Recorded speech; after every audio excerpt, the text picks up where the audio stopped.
दोस्तों नमस्कार। दोस्तों टेक्निकल हब में आपका स्वागत है। आज हम बात कर रहे हैं नीड ऑफ ट्रांसफॉर्मर की हमें क्यों ज़रूरत पड़ती है। तो दोस्तों पावर सिस्टम के अंदर क्या रहता है, इलेक्ट्रिकल के अंदर जो जनरेटिंग पावर होती है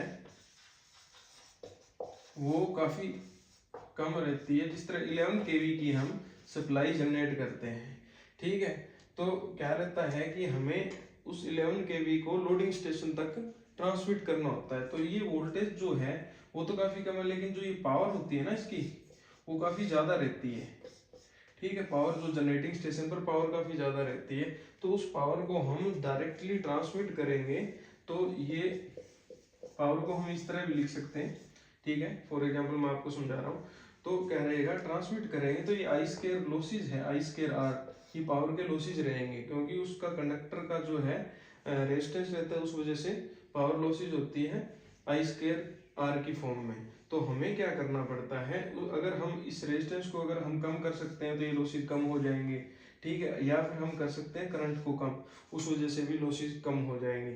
तो आर को तो हम ज़्यादा कर नहीं सकते क्योंकि आर प्रोपोर्शनली रहता है लेंथ अपॉन एरिया। तो अगर हम एरिया को अगर इंक्रीज करेंगे, ठीक है, तो रेजिस्टेंस तो हमारा कम हो जाएगा, लेकिन एरिया कंडक्टर का इंक्रीज करेंगे तो एक्सपेंसिव रहेगा, कंडक्टर का साइज बढ़ जाएगा और सैग की भी प्रॉब्लम आएगी, ठीक है। तो हम क्या करते हैं, इस करंट को ही हम कम करेंगे। ये कैसे करेंगे, स्टेप डाउन करके। तो इस वजह से हमें क्या चाहिए होता है, स्टेप डाउन ट्रांसफॉर्मर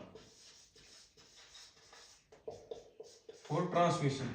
अब फर्स्ट रीजन आ गया, ट्रांसमिशन के पर्पज से भी हमें ट्रांसफॉर्मर की जरूरत पड़ती है, क्योंकि जो जनरेटिंग स्टेशन पर 11 kV वोल्टेज है उसको हम ट्रांसमिट करेंगे, उसको 440 में अब तो इंडिया में 765 वोल्ट kV वोल्ट भी होने लगी है, ठीक है, 220 kV ये रहती है।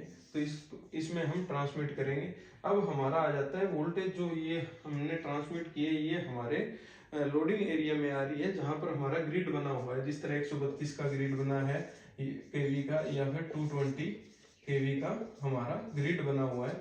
वहां पर जिस स्टेशन में आ रही है वहां से हम क्या करेंगे, आगे डिस्ट्रीब्यूट करेंगे इस सप्लाई को। 220 केवी सब स्टेशन में आ गई, ठीक है, तो उसको क्या करेंगे, ये डायरेक्टली हम घरों में नहीं दे सकते। हमारे घरों में जो सप्लाई आ रही है 220 वोल्ट आ रही है, ठीक है, ये तो 2,20,000 वोल्टेज होगी। तो 220 करने के लिए यहाँ हमें स्टेप डाउन ट्रांसफॉर्मर यूज करना पड़ेगा, ठीक है दोस्तों। इस वजह से हमें यहाँ पर भी डिस्ट्रीब्यूशन के अंदर भी ट्रांसफॉर्मर की जरूरत पड़ेगी, और यहाँ जनरेटिंग स्टेशन के बाद भी हमें ट्रांसमिशन करने के लिए पावर सप्लाई को, हाई वोल्टेज को, वहां भी हमें जरूरत पड़ेगी। इस वजह से हमें ट्रांसफॉर्मर की जरूरत पड़ती है। और दोस्तों वीडियो अगर आपकी समझ आई, अच्छी लगी है, तो इसको शेयर जरूर करना। Thank you.